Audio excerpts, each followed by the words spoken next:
This episode of Hodinkee Radio is brought to you by Lucid Motors, pioneers in luxury electric vehicles. Experience the fusion of high-end technology and sustainability with Lucid. Dive into the world of EVs and design with us. We're recording again here live from Lucid Studios in Geneva. Welcome to another episode of Hodinkee Radio. I'm here with Tony Trena and Malika Crawford, back at Lucid Studios in Geneva on day 3 of Watches and Wonders. We're podcasting, we're talking, we're opining. Before we do that, let's talk about what we're wearing. Tony, what watch you have on today? Danny, first of all, how do you feel about that intro? I've done 2 pretty good ones, I think. You did okay, right? I did okay, and your ad reads and everything, you're on fire. I mean, I think Ben complimented you day 1. No one complimented you yesterday, but you deserved a compliment. The big boss. Listen, we've heard the comments. We're doing a little wrist check today. Danny, start us off. All right, I'll start us off, sure. I am wearing an Omega Seamaster Professional with the green dial, green bezel, released I think 2 years ago maybe, but it's the only modern Seamaster diver professional that I like because it doesn't have any of that red nonsense. I gotta say, a provocative, slightly subversive move even. Swatch Group notably absent from Watches and Wonders. It is the most Swiss Omega around. It's the most Swiss thing I could do. I am neutral in every booth I go into. I suppose so. Malika, wrist check. I had to look down there to check and see what I was wearing. Rolex Explorer 1. If you know Malika, this is probably the watch you've seen on her wrist at some point or another. It's a classic, and that's all we have to say about that. It's this or Serpenti. I didn't do anything else. Here's the thing I have to say about wrist checks. It's not that I don't like wrist checks. It's that people opine about their watches when you kind of heard it all about the Rolex Explorer 1, no offense, or even the green dial Omega Seamaster, excuse me. Can I just make a sort of little kind of argument for why I wear this at watch fairs? Please. This is the most versatile thing you could wear at the fair. True. You take it off, you put it in your bag, you don't worry about it. You try other things on, and then, we don't get too precious. That's so Tossing true. the Rolex in the bag. We love to hear it. Meanwhile, you're wearing... Just go ahead, Tony. I put my Explorer in the bag. Speaking of, I've got a Jaeger LeCoultre Reverso here. This is, if you followed the site, I wrote a story about the Corvo Reverso, the story of kind of the Reverso that brought back the Reverso in the 1970s. They used 1940s cases for these watches. Check out that story if you want to learn more about this watch. I'm not going to belabor the point here on this very podcast. We're here to talk about new watches and what we saw today. Danny, we are starting, of course, as I look at my notes. How could I forget that we're starting with Malika's and yours appointment at Hermès, an appointment I was not able to go to. But I think the big news, Malika, from Hermès is that they've introduced an entirely new line of watches. They are called The Cut. They're 36 millimeters. Yeah. Tell us more about them. All right. So, Hermès... Sorry, but you always set me up and you're talking to me, and then it has nothing to do with me. You were in the... Should we run it back? Let's run it back. Danny, we were at this place. Malika. I think we just leave this in. I like it too. I think we leave it in because you were in the meeting, and I want to. It gets to the point I want to make about these watches, but I want Malika to start before Danny. You drop in and talk about Sounds good, The too. Cut.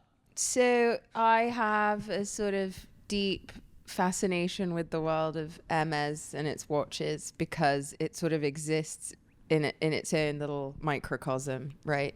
Like Hermès are mostly making watches for their existing customers. It's like you go into Hermès and you make your way up to the top. You start with a scarf or you start with whatever, and you end up, hopefully, if you have the funds, buying sort of bespoke Birkins. And you're buying your watch at Hermès. You're buying everything at Hermès, right?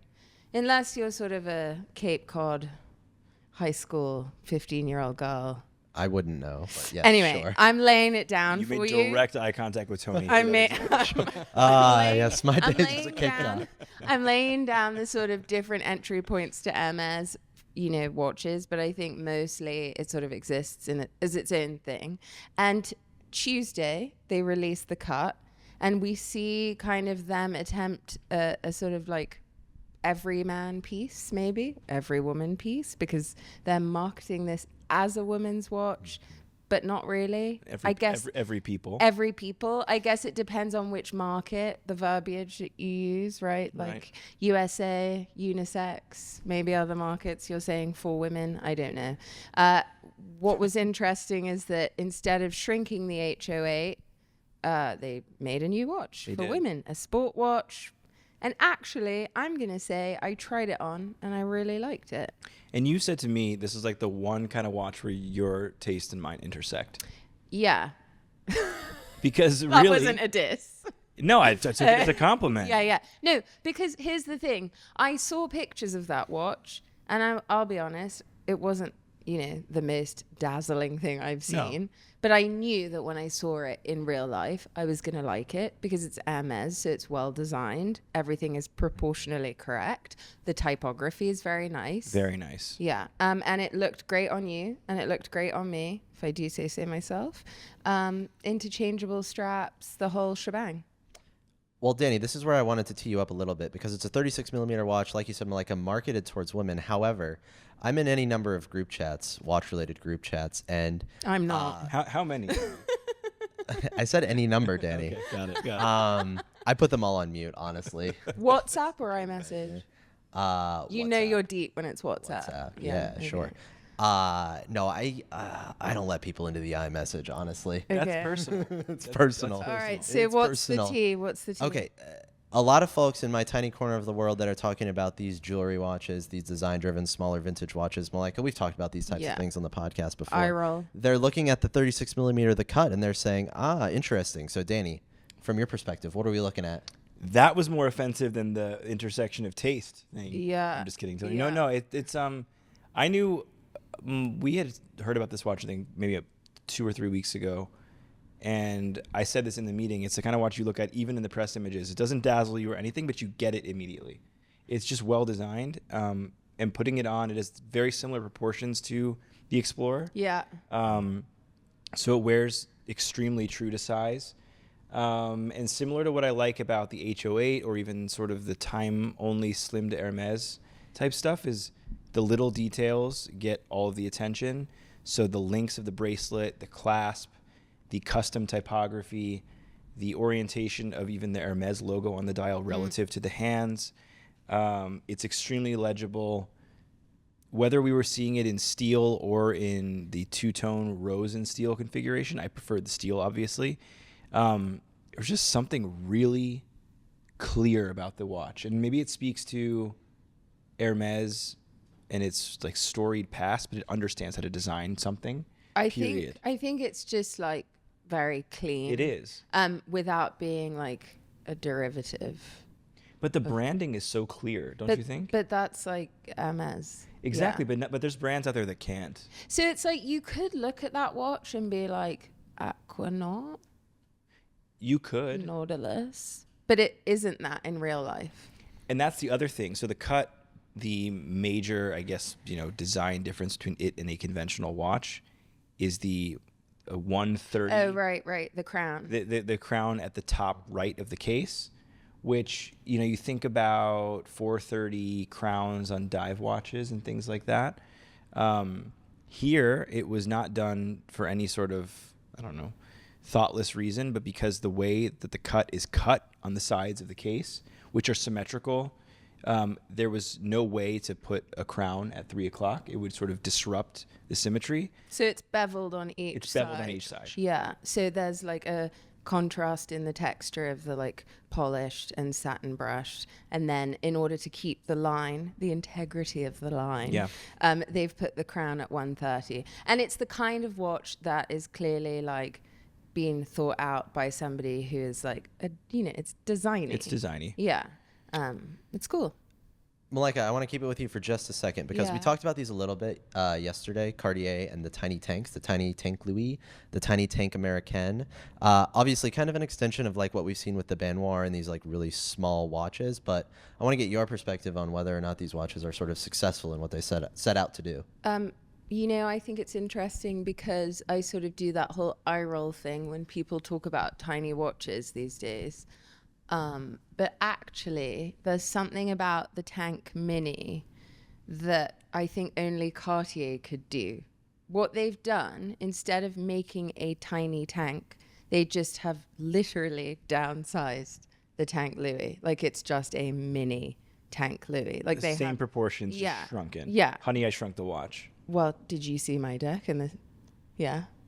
You saw my deck in the CMS. He edited that deck, baby. You did? Did you write that? Is this like something that's not published yet? Yeah. Didn't see it. It's my We're on deck the is same Honey, wavelength. I Shrank the Tank. There you go. There you go. I love that. No, it's like the kind of thing where it's they're not marketing it as like the mini tank for ladies. It's just, here we are, we shrank the tank.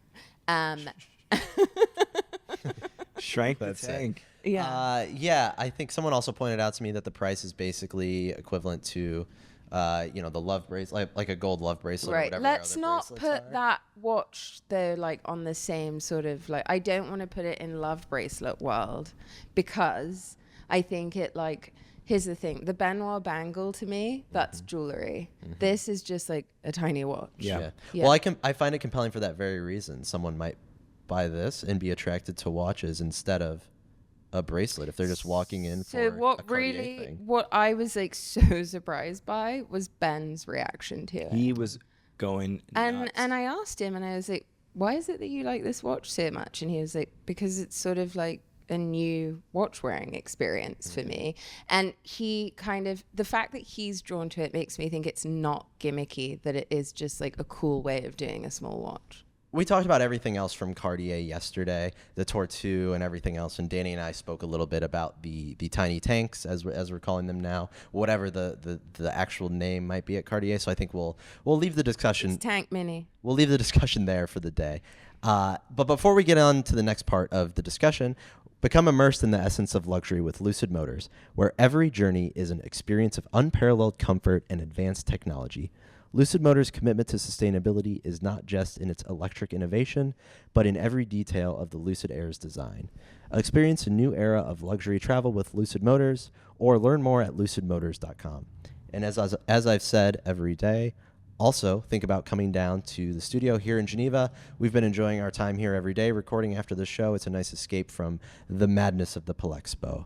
But Danny, speaking of the madness at the Palexpo, one of the most insightful things you've said to me, among many, if I may add, at the show today was that there aren't any big sort of headliner, hypey pieces like we saw last year, but a lot of the retailers, I ran into a retailer friend of mine from Chicago, actually, who said something like this. Some of the commercial folks that we know a little bit at the Hodinkee shop have said this.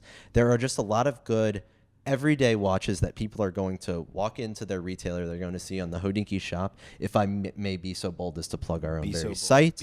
And they're just going to see these watches, they're going to buy them, and they're going to be their everyday watches that they might not even think about, but they're going to love them, they're going to wear them for a while.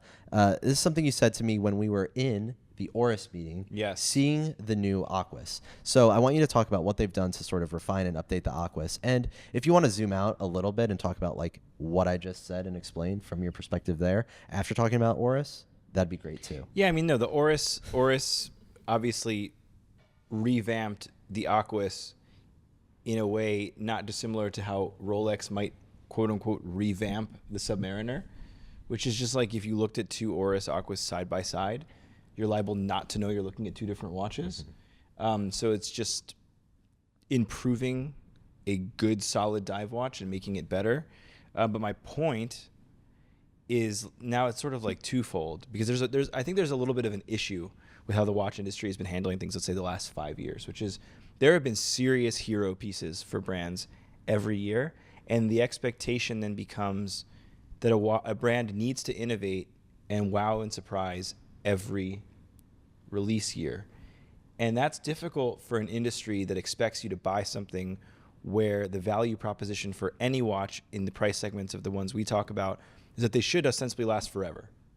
And even though like people collect watches and things like that, if you're only looking at the big hero pieces, you're missing sort of like the secondary stuff. And I think this year it's all secondary stuff. But also, let's think about how most people buy watches and how many watches most people own. I don't know if, there'd be years where, like last year with the Oris Kermit, for example, to stay with Oris, because they rarely have a watch like that, where it comes out and you can sense the excitement. Therefore, you would feel compelled to buy it like today. Because but isn't having a hero piece just a sort of marketing technique to get people into the sort of zone of the brand? Totally, and that's why this year I'm assuming that friends like your retailers are probably like a little bit maybe thrown off by the energy, because most likely a lot of the sales they'll see will be months down the road as people sort of like digest and take this in and understand like there wasn't something that we needed to focus on, but that Oris Aquis diver is a really solid choice. Or even the Hermès The Cut, which is like just a solid ass watch. And people will buy They will buy that watch, right. but you're not going to have like bum rush at the door of the Hermès boutique to get it. But you'll start seeing, I think, the cuts on more wrists than you might see in H08, I think. 100%. Right? And so, again, like I want to reiterate, I said this on the first day, like this is a year where my favorite watch was a rose gold day date. And like any other year that would have been like the tertiary release. Like a watch that like I probably would have been like, that's fine. But like I'm really into whatever, like the lefty GMT or whatever it is. It's just like we're missed like we don't have any tricks. Yeah. And so when we were in Oris today, I realized like even speaking to like the brand a bit about it, I think everyone just treats this year as kind of like, you know, a palate cleanse. Well, this is the way it used to be, right? Brands would announce things in April or in the spring or whenever the show was. SIHH was earlier in the year, and it wouldn't show up in retailers for, I don't know, until the holidays sometimes, right? This is the way things used to work.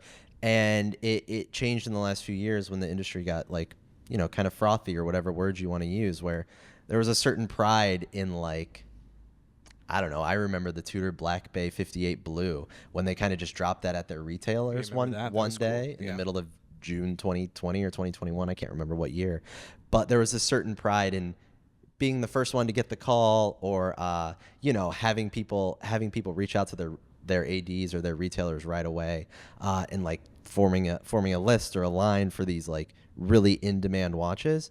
And that's not the reality. Is that's not sustainable, right? That can only go on for so Also, long. think about this. I'm wearing an Omega today, and if you think about Omega since January of 2023, has not, when it did the super racing with the spy rate, movement technology Tony and I are intimately familiar with. Since January of 2023, we are now in April of 2024.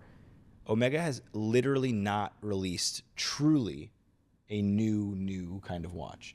Last year they had that anniversary for the Seamaster. It was just an array of dial colors for an entire collection. But like in the absence of the trade show on the periphery, because we all zero in on Watches and Wonders, like a brand like Omega is like had sort of a palate cleanse approach for a year and a half.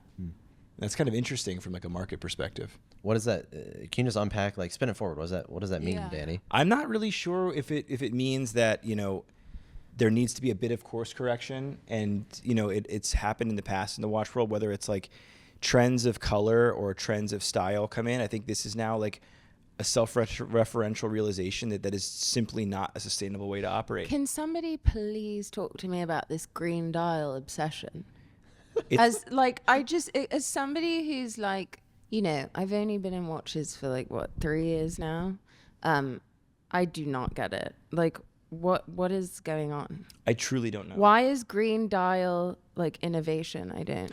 I don't even think so. Is it because people like green? Like somebody explain it to me. So I personally think it, like, blue dial stuck at some point, right? Yeah. And has never stopped. Okay. And I just think at some point, and probably if we had to think about who spearheaded this, if you can really remember, and let's say the last What's like that 3 years. 2005 GMT? Could be, but isn't it always Rolex? Yeah, well, I guess because they're the color green. Like, I don't know somebody. And then there was the green Aqua, or the green Nautilus. Remember that? Right. And so when you have, before that, it was the Mayor Daytona. Right. Rolex. Sure, again, Which Rolex. When did we run that, Will? In 18 or 19? 18 could be 19.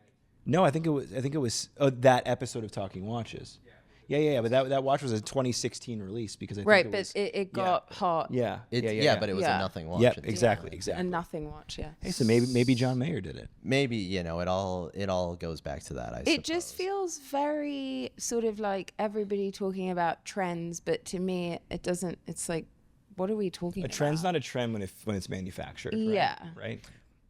Yeah, Malika, I think you've made this point in an article. there are so many like mini niches in the watch world where it feels like everything is a trend, which means nothing is a trend. Yeah. We talk about it. I don't want to mention the. I don't want to talk about this anymore. Here's the Piaget mention, Malika, but we talk about these types of things and on all those types of trends and the broader things for jewelry, watches, whatever. We've talked about it on the podcast. We're not going to talk about it again. I right feel now. like green dials is like the mass market equivalent of being into Piaget for vintage people. Maybe it is. Blue and green are the most universally loved colors, and the Rolex Hulk. Remember that watch? That was a very popular watch. Yeah. I do remember that one. Do you remember that I'm watch? shocked. I didn't remember that watch. Yeah. And that was like a truly transformationally popular watch. Right. Yeah, that's true. Thanks Yeah. for reminding us about. Sorry, John Mayer. One of the most transformational watches of Of the all past time. 20 years. Yeah, okay. Yeah, but it also is as simple as the fact that like the sky is blue and the grass is green. So these are the most. These colors are in our DNA, guys. Damn, that was good. No, I read Sky this in a is book blue. about art recently. Oh, cool. And You've they're been also reading about art. no, it's quite universal actually. They've done studies about this. Our eyes in the art world are drawn to paintings, whatever that are blue and green. These are the most popular colors. That makes a lot of sense. I mean, like naturally. You should read Werner's Guide to Color. Yeah, we'll take that into consideration. Tony and I saw a green watch today that I can't talk about. We both liked it. Right. So sorry. Okay, we've got two more brands we're going to talk about pretty quickly, guys. They kind of fall into the same general category for me of these like classic, traditional, dressier watches, might I say. Danny, a couple of weeks ago, you came out here and you saw the new Chopard releases. I wrote a couple of them up for the intros on the site. I haven't seen the Chopard stuff.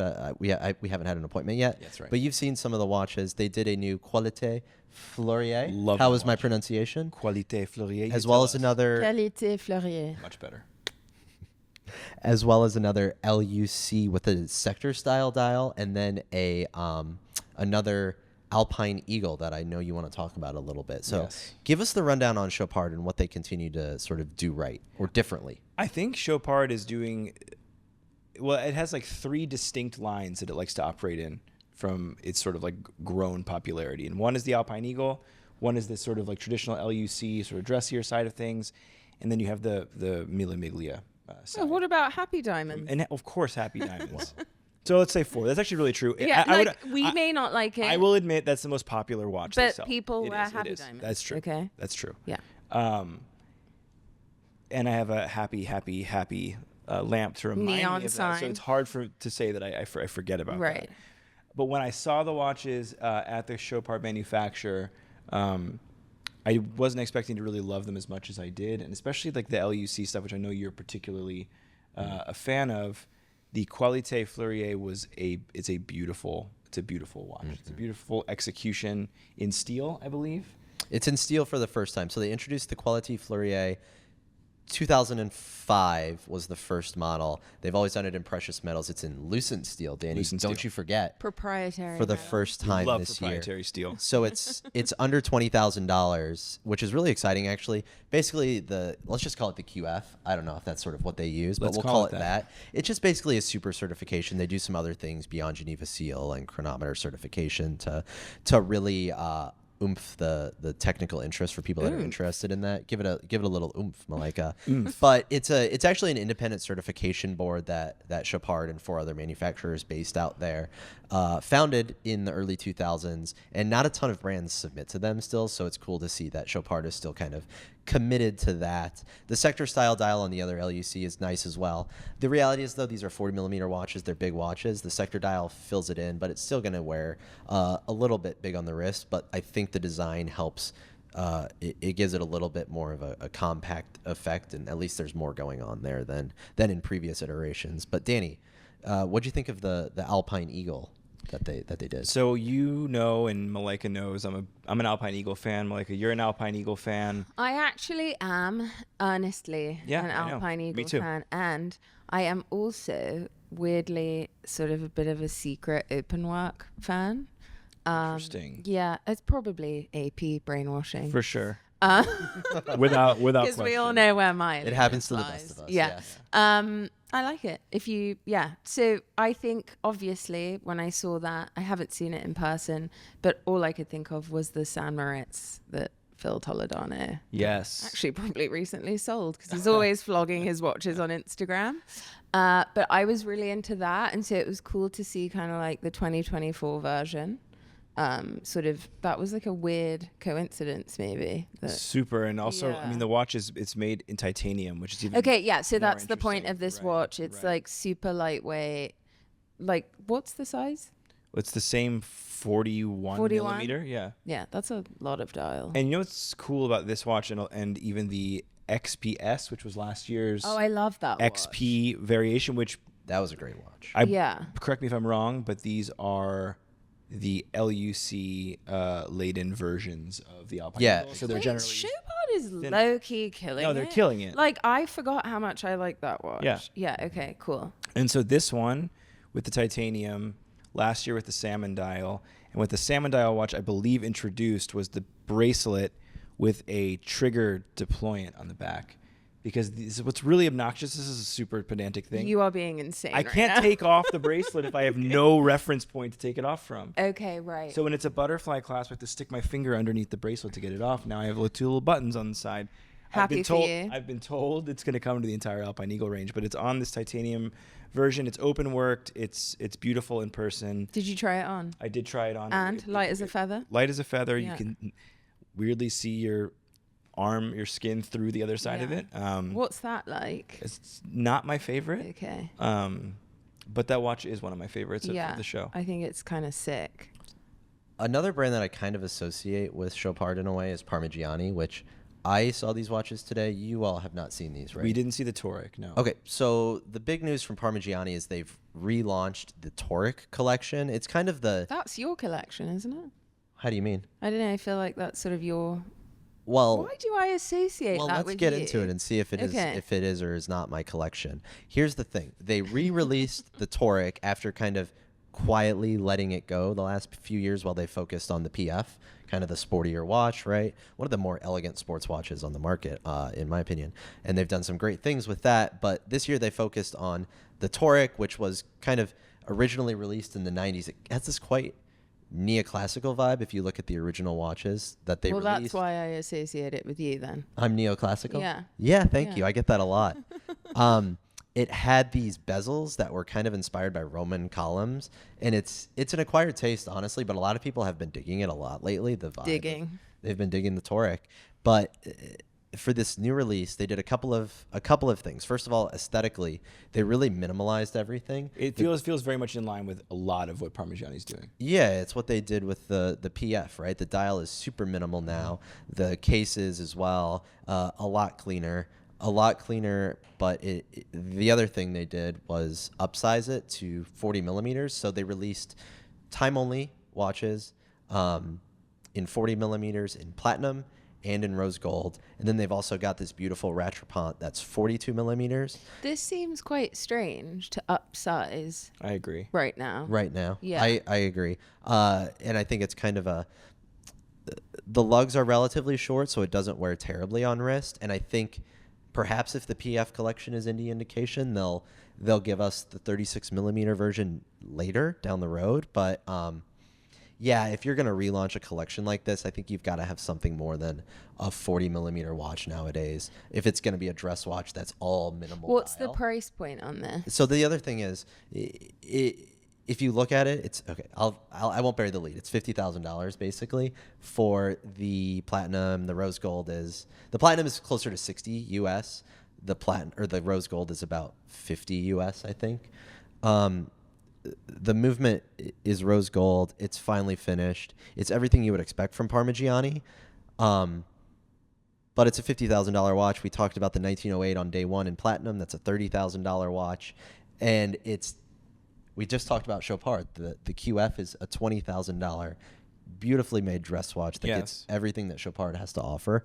So it's a tough price point, especially at 40 millimeters. You're not offering something that people aren't going to look to. Patek, Rolex now, Chopard, any other number of brands. So I think I would have liked to see more from them in sizing in other things. But I will say, I saw the introduction article on our site on day one, and you do feel the quality of these watches in person in a way that's not conveyed. I think because it's so simple. Because it's so simple, you look at it and it doesn't look like much, but you do feel the craftsmanship and the quality when you handle them. That brand is particularly good at being like very elegant and understated. I agree. Yeah. Yes. Yeah, very true. Yeah. Yeah, so I like aesthetically what they did, because of the way it actually feels in hand is really, really nice. But I hope that they do more with the collection, especially in sizing. I think there's things they can do with complications as well. A Rattrapant is a fascinating place to start, but at probably 150,000 US and 40 pieces, it's something that I'll probably never see again and doesn't really move the needle on a more global scale. That said, it's interesting to see a new collection from Parmigiani, a brand that's been really fascinating to me over the past few years. Yeah. Anything else you guys want to add there, or should we close it there for the day? I'm just going to add this little sort of epilogue. Go for it, please. I really liked this very sort of outlandish pink sapphire J12. It's called the X-Ray. I knew Tony wouldn't let me talk about it unless I just went for it. I think it's really cool.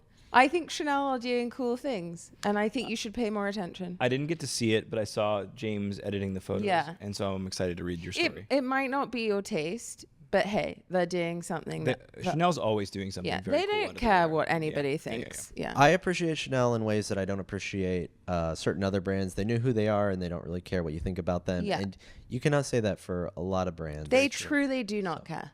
Danny, anything outlandish you want to add before we close out the show? I don't want to add anything outlandish. Yeah, neither do I. So this is day 3 at Watches and Wonders. We'll leave it there for today. We've got one more episode live from Geneva at Lucid Motors Studio. We're going to talk about a few more specific brands, but I think we'll take the opportunity to zoom out and talk about the show more broadly too. So look forward to that. And thank you as always for listening. Thanks to our video editor and audio editor, Joe Wyatt. And a special shout out to Will Holloway as well. I don't think he's got a shout out. Hi, Will. We love Will. Daddy Will. Thank you all too for listening, and we'll see you again tomorrow.